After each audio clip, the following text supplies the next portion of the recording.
Amados, eu quero ministrar para vocês hoje uma carta que, quando eu comecei o meu ministério como pastor, foi uma das primeiras ministrações que eu tive, foi justamente sobre o texto que eu vou pregar hoje.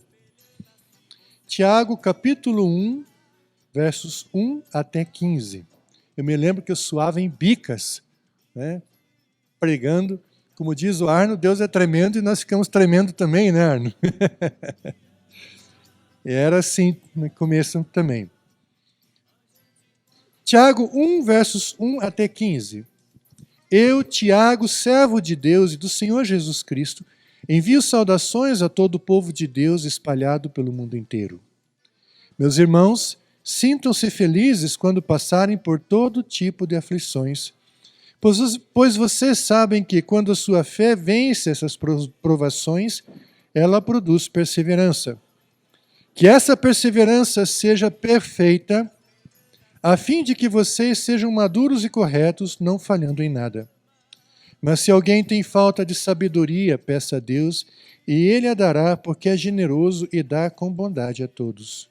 Porém, peçam com fé e não duvidem de modo nenhum, pois quem duvida é como as ondas do mar, que o vento leva de um lado para outro. Quem é assim, não pense que vai receber alguma coisa do Senhor, pois não tem firmeza e nunca sabe o que deve fazer. O irmão que é pobre deve ficar contente quando Deus faz com que melhore de vida. E quem é rico deve sentir o mesmo quando Deus faz com que piore de vida, pois quem é rico desaparecerá como a flor da erva do campo. Quando o sol brilha forte e seu calor queima a planta, aí a flor cai e a sua beleza é destruída. Do mesmo modo, quem é rico será destruído no meio dos seus negócios.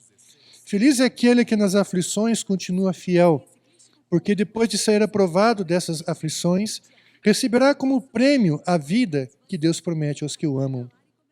Quando alguém for tentado, não diga, essa tentação vem de Deus, pois Deus não pode ser tentado pelo mal e Ele mesmo não tenta ninguém. Mas as pessoas são tentadas quando são atraídas e enganadas pelos seus próprios maus desejos.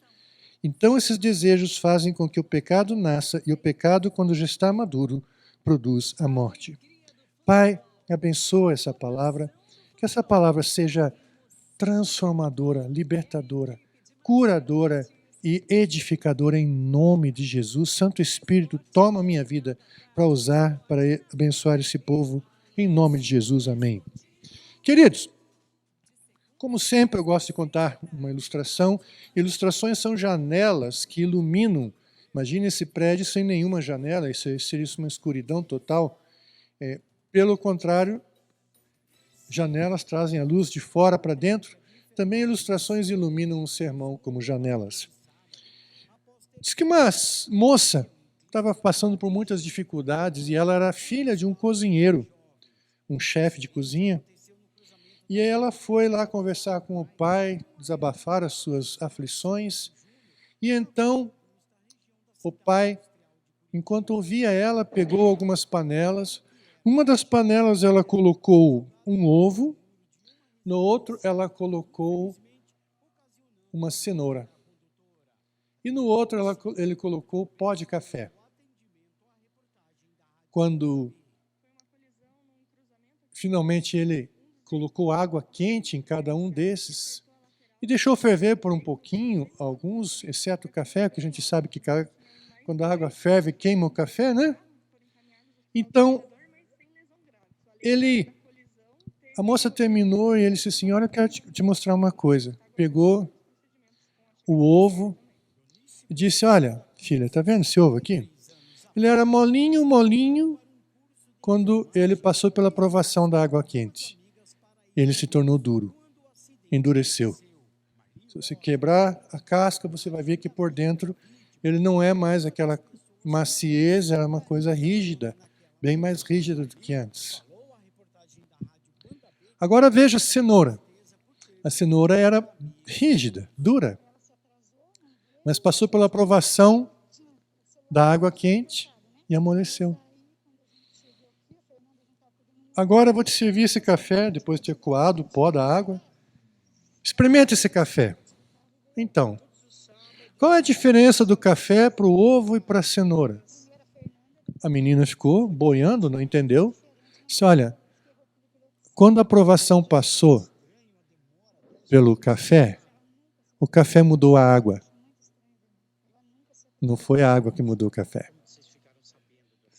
Então, lembre que quando você passa por aflições, as aflições podem transformar você, mas você pode transformar as tuas aflições em bênção ou maldição.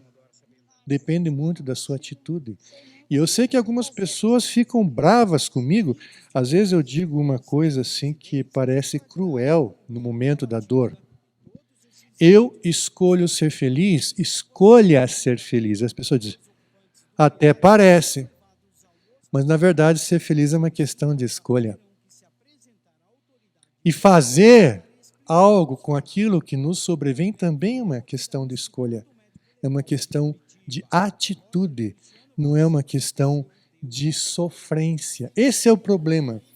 Você sabe que a palavra sofrer vem no latim do... No latim tem a mesma palavra, a tradução de sofrer é passionate. Da onde vem paixão? Paixão é sofrimento. Então, quando um rapaz está apaixonado por uma moça apaixonada por um rapaz, ele está sofrendo por causa daquela pessoa. E não é que a pessoa sofre mesmo? Né? Se vê o rapaz apaixonado, a moça passa... aquela tristeza. Daí começa a cantar para a lua, lua, lua, lua, amiga, vai dizer a ela que eu não quero outro amor, pois eu só gosto dela. Bom, aqui não é música popular brasileira, né? Vamos voltar para o texto. Então, sofrimento. Agora, também nós dizemos passivo para alguém que não reage. Adivinha de onde vem a palavra passivo? De passionate, de sofrer. Ele sofre a ação, mas ele nunca é o agente da ação. Perceba a diferença? Enquanto você é o passionate, ou seja, a pessoa que sofre somente o efeito vindo de fora, você é passivo, você é manipulado, controlado pelas circunstâncias. Mas quando você se torna agente, você pega aquilo que vem sobre você e transforma. E por isso eu quero agora falar sobre esse texto de Tiago. Vamos fazer algumas avaliações. Primeiro, quem é Tiago?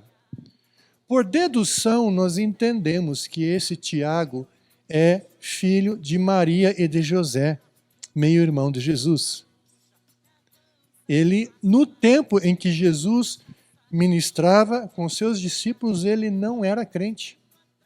Ele era um daqueles irmãos de Jesus que disse assim, olha, se você quer se fazer conhecido, vá fazer esse milagre lá na capital para todo mundo ver, né, te aplaudir, essas coisas fantásticas que você faz. Mas eles não acreditavam que Jesus Cristo era o Filho de Deus. Isso só foi acontecer após a morte e ressurreição de Cristo. Então, Tiago passou a ser um dos pilares da igreja de Jerusalém, porque ele era um homem que se converteu profundamente, entendeu que o meio-irmão dele não era só o meio-irmão dele. Um cara mala, sempre certinho, né? É ruim quando você tem um irmão que ele está sempre certinho, né? Você apronta. E, esse irmão se olhando aí. Apronta, e daí tem aquele irmão que não apronta nada, e diz, olha para o teu irmão. Não. Acho que Jesus era tido meio como um mala no meio dos irmãos por causa disso, né? Ele nunca aprontava, os outros ficavam meio assim mordidos com ele. Bom, acontece que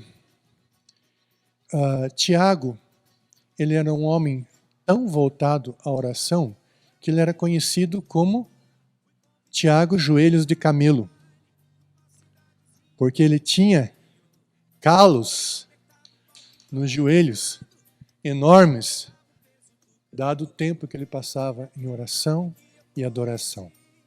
E esse homem Então ele escreve essa carta. E havia sim um certo conflito entre Paulo e Tiago. Por quê? Porque Paulo fala, o justo viverá pela fé.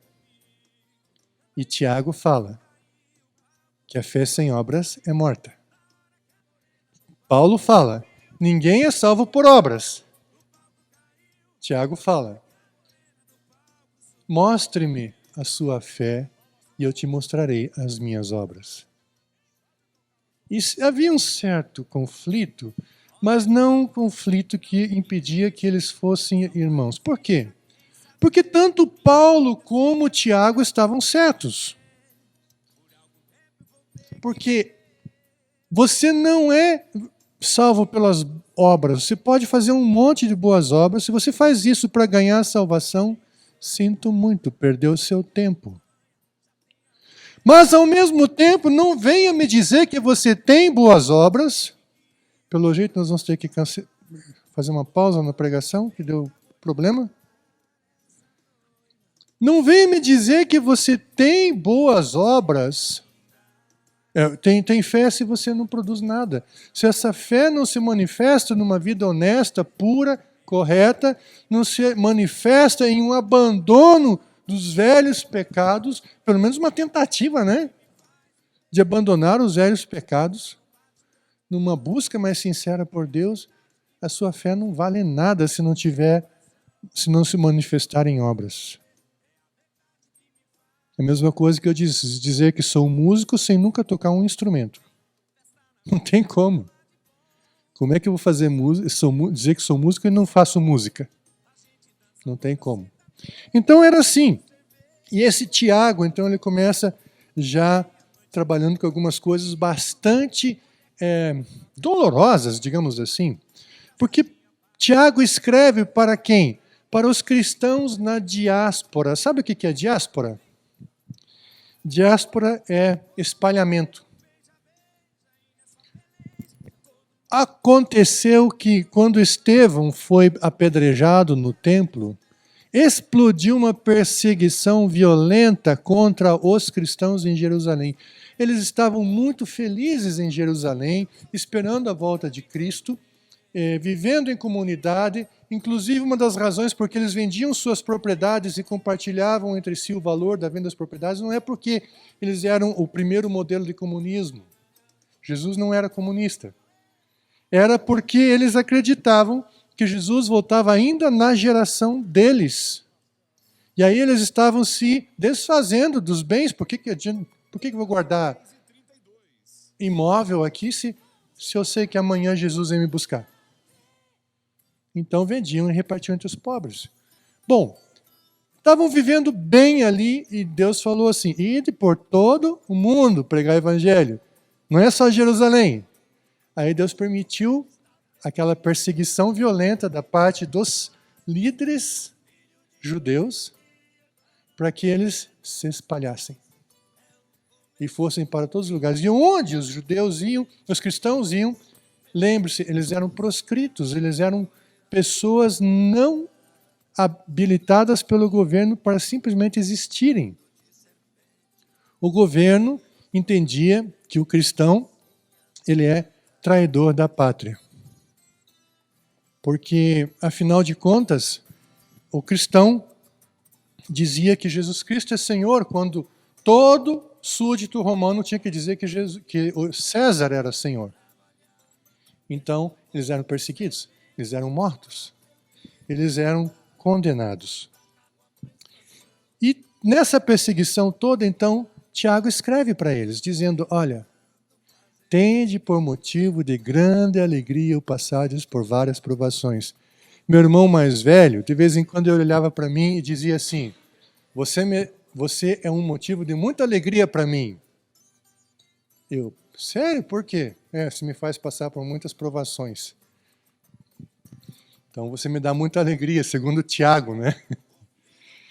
E aí Tiago fala essa coisa contraditória, uma coisa interessante a respeito de Tiago, que ele era um cristão muito pé no chão. Nós temos muita bênção prometida para a eternidade, mas tem muita coisa que é por aqui e agora. E Tiago começa a falar isso. Então ele começa já tratando disso assim, olha, vocês estão sofrendo perseguição, tendo que fugir, ir para outro lugar, recomeçar a vida em outro lugar, para de repente chegar mais alguns judeus aí e começarem a perseguir vocês na sua cidade. Deixa eu te contar uma coisa, fique feliz por causa disso.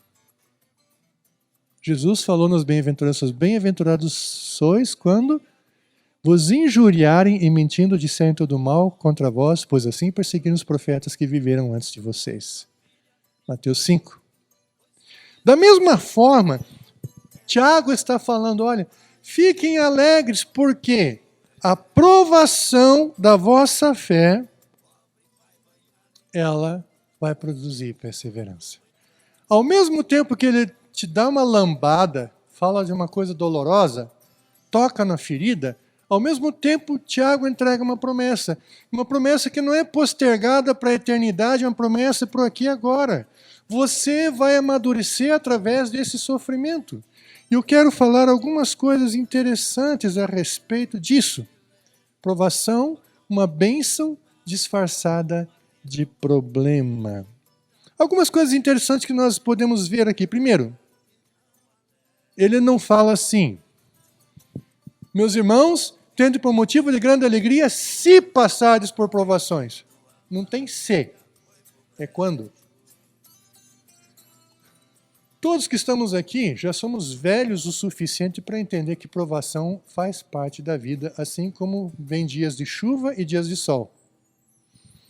E às vezes nós reclamamos dos dois, né? Amados, provação é parte da vida. Dias ruins, dias difíceis, sofrimento, de repente a câmera para de filmar, né? Tudo isso faz parte da vida. Amados, a questão é que nós vamos passar por dificuldades. Nós vamos passar por sofrimento. Tem muito crente achando que a fé cristã é uma forma de fechar o corpo, como fazem o pessoal da macumba, né? Eu tenho o corpo fechado, nada me atinge, eu sou, né? Não, meu querido, desculpa dizer, o cristão é suscetível a sofrimentos. Grandes homens de Deus passaram por provações terríveis. Desde Lutero, por exemplo, por causa do que creu, quase foi morto numa fogueira. Outros não escaparam, morreram na Inquisição, por crerem e viverem conforme aquilo que creram. Os menonitas, muitos foram mortos por católicos e luteranos, porque eles batizavam adultos e não crianças. E assim por diante. A Bíblia diz, aquele que quiser viver piedosamente será protegido de todas as dificuldades. É isso, Ricardo? Não, né?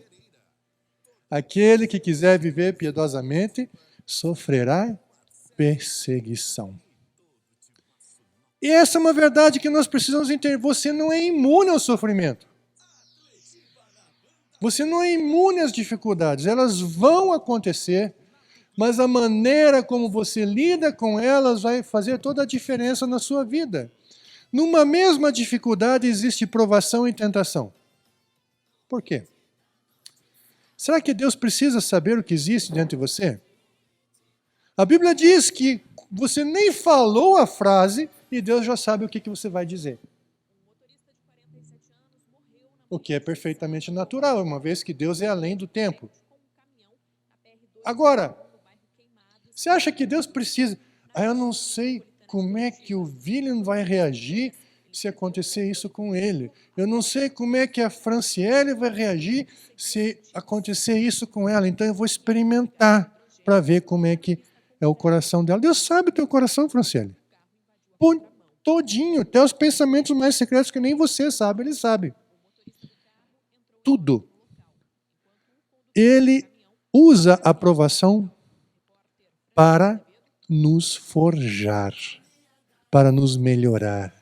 A provação tem um efeito pedagógico na nossa vida. E a provação também tem outra característica. Como é que eu vou manifestar fidelidade a Deus se eu não tenho nenhuma dificuldade na vida? Foi esse o tema do livro de Jó. Tiago jogou na cara... Tiago não, o diabo agora. O diabo jogou na cara de Deus. Olha, o teu servo Jó só te serve porque você mima ele. Até eu ia te servir desse jeito. Aí Deus disse assim, pois eu vou te dar um tapa na cara agora. Tira tudo de Tiago, de Jó. Sai, Tiago, não é tua vez, Tiago. Tira tudo de Jó. Só não toca na vida dele. Aí Satanás tirou tudo de Jó, só deixou o corpo dele e a esposa dele. Para a esposa ele pode dizer assim, amaldiçoa teu Deus e morre. Eu não culpo a mulher, eu vejo tanto sofrimento, as pessoas perdem o equilíbrio, né? É fácil a gente tacar pedra na esposa de Jó. Mas esteja vivendo uma desgraça daquela, perder todos os filhos, perder tudo, ficar pobre, ainda ver o marido coberto de doença dos pés à cabeça. Eu vi pai em enterro dizer assim, que Deus que deixou meu filho morrer. Eu sei que na hora da dor a gente fala besteira mesmo. Depois a pessoa se arrependeu do que falou. Mas, de qualquer forma, queridos, o sofrimento pode ser uma oportunidade de você mostrar o teu caráter. Assim como um teste, um exame de faculdade, escola normal, é um desespero. Imagina quando o professor chega na sala e... Teste surpresa! É bom, né? É bom fazer com os outros, mas não é bom receber. Certo? Aí todos os alunos entram em polvorosa, ficam apavorados. Como assim teste surpresa, professor? Deus faz teste surpresa conosco, para que nós demonstremos quem nós realmente somos, para que nós aprendamos sobre nós mesmos, para que nós tenhamos a oportunidade de dignificar a Deus e sermos honrados. Quer ver uma coisa? Eu gosto de usar esse exemplo. Imagine Adão olhando para Eva antes de terem filhos, dizer assim, Eva, eu nunca vou te trair com outra mulher. E pode. Ele tinha a honradez de ser fiel à sua esposa? Talvez tinha, mas não podia provar, porque não tinha outra opção. Era Eva ou Eva. Ok? Agora imagine se o mesmo Adão estivesse cercado de moças bonitas, olhando para ele de maneira diferente e significativa, e ele dissesse assim, Eva, entre todas essas, a minha escolhida é você. A oportunidade gerou a dignidade.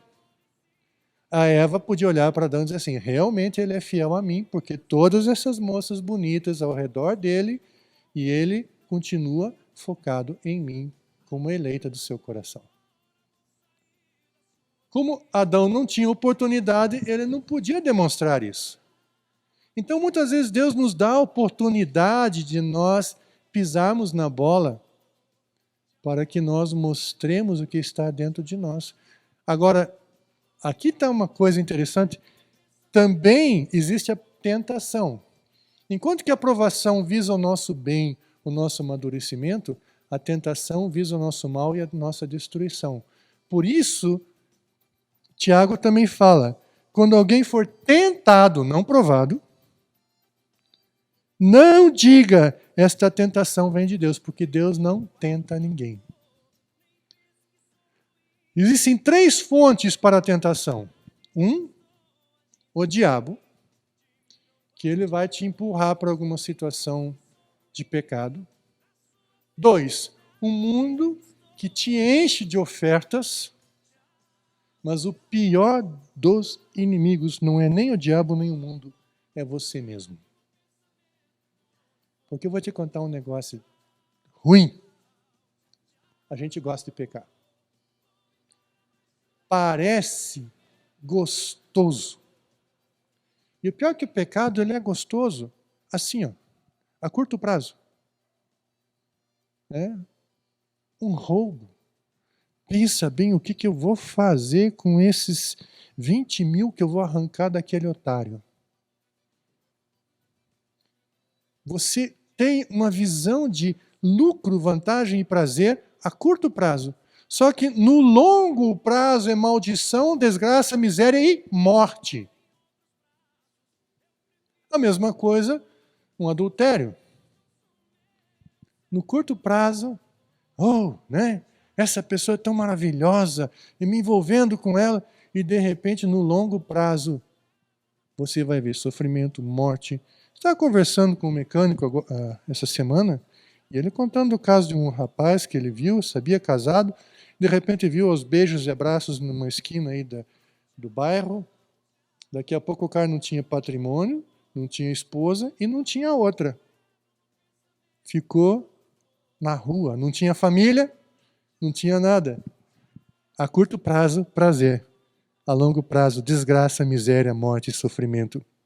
Mas a tentação faz isso. Por isso que diz que as pessoas são tentadas e atraídas, enganadas pelos seus próprios maus desejos. Entenda a sua natureza. Entenda que dentro de você há um desejo por aquilo que é errado. E entenda que esse é o seu pior inimigo. Gostar daquilo, seja o que for. Sentir raiva, sentir pena de si mesmo, dominar os outros, se achar mais do que os outros, cobiça pelas coisas, cobiça pelo corpo físico das outras pessoas, tudo isso está dentro de nós e é por isso que você precisa tomar cuidado.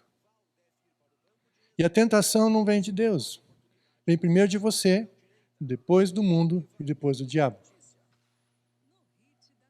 Então, é necessário que você entenda essa questão.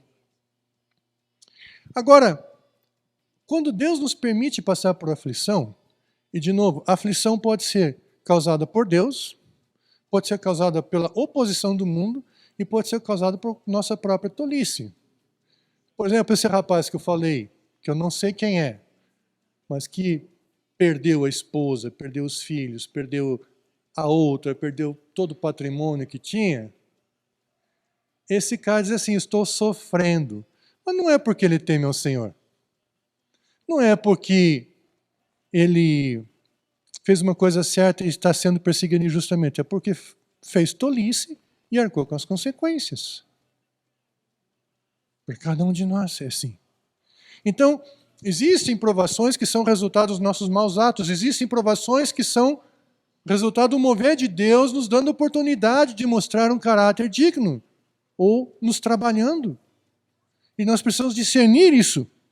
Agora veja, quando a bênção vem de Deus, quando a provação vem de Deus, ela é uma bênção disfarçada de problema. Primeiro, porque nos ensina a perseverar e entender que Deus é maior que as nossas aflições. Uma das coisas também importantes que nós entendemos aqui, quando passardes por provações, ou seja, amados, a provação, ela passa. Tem provação que a gente passa de avião supersônico. A gente nem percebe que passou pela provação. Tem provação que a gente passa de teco-teco. Sabe aqueles aviãozinhos que se fica olhando?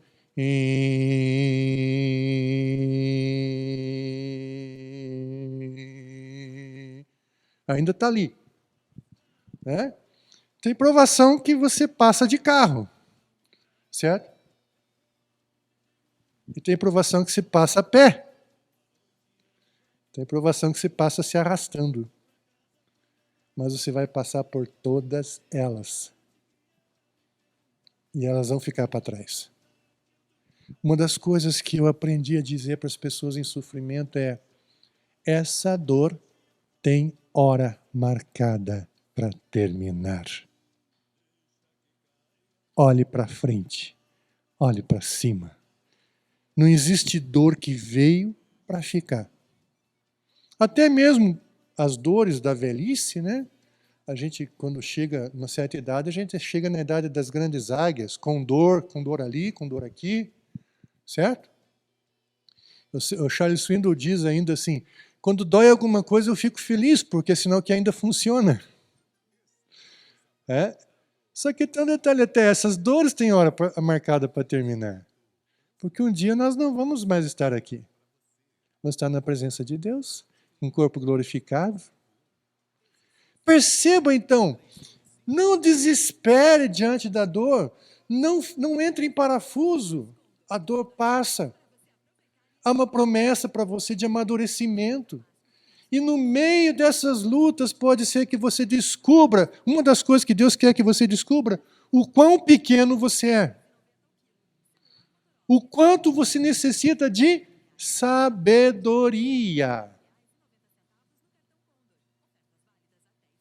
Quem de vós tem falta de sabedoria, peça a Deus. Eu fiz essa oração quando jovem. Eu olhei esse texto assim, eu sou burro. Faço tanta besteira, tanta atrapalhada. Socialmente eu era um desajeitado completo. Eu sempre fui nerd, então nerd é recluso, né? Aí não aprende a lidar com as pessoas. Eu tive dificuldade de me relacionar socialmente com as pessoas.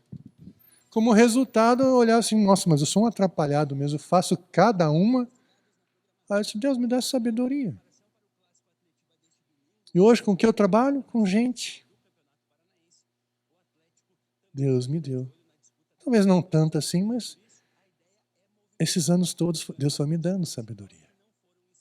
Queridos, olha que gostoso. Você pode pedir para Deus. Você não precisa ser o dono da verdade em tudo. Você não precisa ser o mais inteligente em tudo. Você precisa pedir. Deus, nesse ponto eu sou um perfeito trapalhão. Eu quero aprender. E você não precisa ser humilhado, né? Porque a sociedade é assim. Se você é atrapalhado numa coisa, diz, que vergonha você é um zero à esquerda. Deus, não, cara, eu tenho toda a sabedoria, eu te ensino. E o sofrimento é a escola didática onde Deus usa você, aonde aquilo que é uma teoria na tua vida se torna uma convicção. Hoje, por exemplo, eu tenho muito mais autoridade para dizer que Deus sustenta sobrenaturalmente aqueles que são fiéis a Ele, porque eu experimentei isso. Tive o desespero de não saber de onde vinha a próxima refeição. E Deus coloca tudo na minha mão. Não fui preguiçoso. Mas eu não sabia de onde vinha a próxima refeição. E hoje eu sei que Deus é fiel. Veja, não teria essa experiência se não passasse pela provação. Outra coisa. A provação nos dá a oportunidade de apresentar frutos de melhor qualidade. Um dia,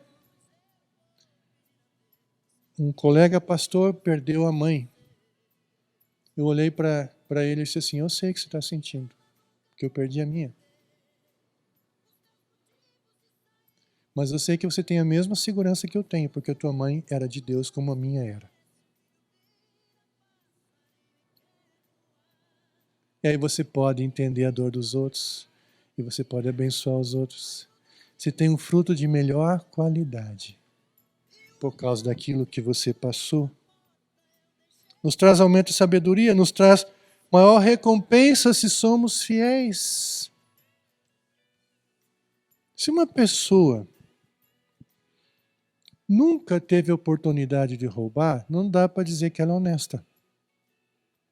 Mas quando te entrega nas mãos assim uma grande soma em dinheiro e você diz assim, eu posso desviar se eu fizer bem feito. E você diz, eu não vou fazer isso, mesmo que possa. Aí você demonstrou caráter. Percebeu? E aí Deus vai te recompensar. Porque você, tendo a oportunidade, não fez. E você é abençoado. Em último lugar, a provação nos faz entender o mal que se esconde dentro de nós. Amados, a provação não serve para dizer para Deus quem você é. Isso Deus já sabe. Aliás, uma coisa gostosa é que Deus conhece todos os teus podres, aquilo que você teria vergonha de contar aqui na frente. Deus conhece, Deus sabe. E ainda assim Ele te ama. Eu garanto para vocês que se todos nós tivéssemos todos os nossos segredos revelados, haveria um grande sentimento de decepção aqui dentro. Não é? Tudo. As coisas bem desagradáveis a nosso respeito. Deus sabe de tudo isso e Ele te ama. Ele não te joga fora. Ele não diz assim, mas você, Eduarda, como ousa? Né? Não, Ele te ama. Ele te dá aprovação para você entender o que tem dentro de você. E para você entender o que precisa corrigir. Quantas coisas eu aprendi levando no traseiro. E assim eu fui liberto de muita coisa. É para isso que serve a aprovação. Então, amados, tende por motivo de grande alegria o passardes por várias provações, porque ela melhora você. É uma promessa.